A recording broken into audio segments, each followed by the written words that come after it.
آؤ آؤ ڈگریاں حاصل کرو، اعلیٰ سے اعلیٰ سندات حاصل کرو۔ تم جتنے بڑے جامعات و مدارس، جتنے عمدہ کالج و یونیورسٹی سے فراغت حاصل کرو گے، تم اتنے ہی بڑے انسان کہلائے جاؤ گے، تم معاشرے میں اتنے ہی عزت دار ہوگے، عوام الناس تمہیں اتنا ہی سراہے گی۔ لیکن آج کے اس محفل میں سینہ ٹھوک کر اعلان بات میں کہہ دیتا ہوں کہ تاریخ گواہ ہے، ایک طالب علم کی حقیقی پہچان ڈگریاں و اسنادات نہیں بلکہ حسن عمل و حسن اخلاق ہے۔ طالب علم وہ نہیں جو چند کتابوں کی ورقردانی کر کر، چند آیات و حدیث کو ذہن نشین کر کر اپنے عمل و حسن اخلاق کو کسی کونے میں پسے خوش ڈال دے، بلکہ طالب علم تو وہ ہے جو اسلاف کی کتابوں سے زیادہ اسلاف کے عملی زندگی کو اپنائے، حضور اکرم صلی اللہ علیہ وسلم کی سیرت کے مطالعے سے زیادہ آپ صلی اللہ علیہ وسلم کے حسن اخلاق سے اپنی زندگی کو معطر بنائے۔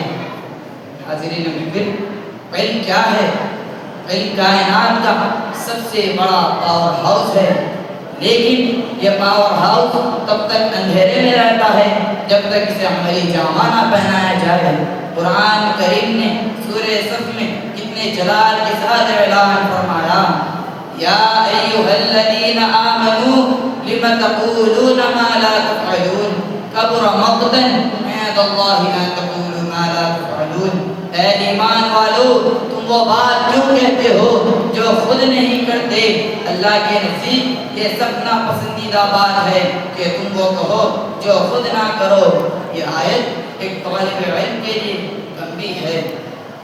اگر ہم میں سے کوئی حافظ قرآن بن جائے، علم نحو علم صرف میں ازبر ہو جائے، آیت قرآن کے معنی و مفہومات سمجھنے لگ جائے، احادیث مبارکہ کی شرح و تشریح میں ہمہ وقت مصروف ہو جائے، شریعت کے تمام قوانین عالیہ کو زبانی یاد کر لے، علم کی اہمیت و عمل کی فضیلت میں تمام فضائل رٹ لے، لیکن سڑک پر نکل کر کسی مظلوم کی مدد نہ کرے، اپنے علم سے معاشرے کو فائدہ نہ پہنچائے، اپنے علم کو عملی میدان میں نہ دوڑائے، تو یاد رکھو میرے دوستو، ہمارا یہ علم محض ایک فریب ہے، محض ایک دھوکہ ہے۔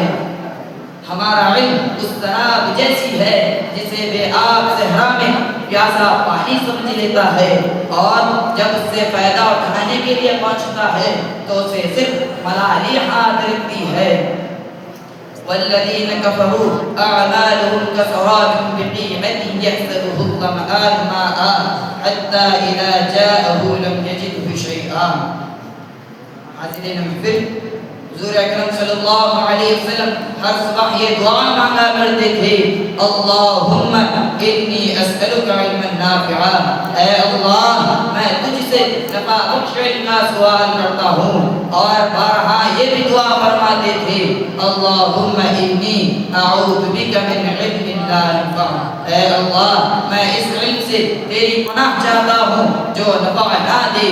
نفع بخش علم وہی ہے جو میدان کارزار میں عمل بن کر نظر آئے۔ حاضرین محفل، جب ہم تاریخ کے پرنور صفحات الٹتے ہیں تو ہمیں سیدنا عبداللہ بن عمر رضی اللہ تعالی عنہما نظر آتے ہیں۔ تاریخ لکھتی ہے کہ انہوں نے صرف سورہ بقرہ کو سیکھنے اور اس پر عمل کرنے میں 8 سال لگا دیے۔ کسی نے پوچھا، اے ابن عمر آپ کو اتنا وقت کیوں لگا؟ تو انہوں نے کڑکدار لہجے میں جواب دیا، ہم صرف آیت پڑھتے نہیں تھے بلکہ جب تک ایک آیت اپنی زندگی میں نافذ نہیں کر لیتے اگلی آیت پر نہیں پڑھتے تھے۔ سبحان اللہ، یہ تھا ان کا معیار۔ آج ہم پوری کتاب چاٹ جاتے ہیں لیکن ہمارے وجود پر کوئی اثر نہیں ہوتا۔ علم اور عمل کی اس تلوار کو جو چیز سب سے زیادہ تیز کرتی ہے وہ ہے حسن اخلاق۔ اخلاق وہ مقناطیس ہے جو دشمن کو بھی دوست بنا دیتا ہے۔ آئیے ہمارے اسلاف کا واقعہ سنیں۔ امام زین العابدین رضی اللہ تعالی عنہ گلی سے گزر رہے تھے، ایک شخص نے انہیں برا بھلا کہنا شروع کر دیا، گالیاں دی، تذلیل کی۔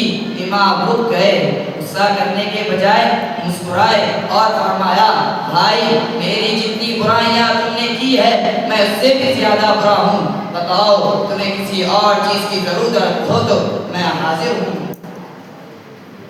آئیے اس عزم کے ساتھ اس ایوان سے اٹھے کہ ہمارا علم دنیا کو روشن کرے، ہمارا عمل دنیا کو بدلے اور ہمارا اخلاق دنیا کو فتح کرے۔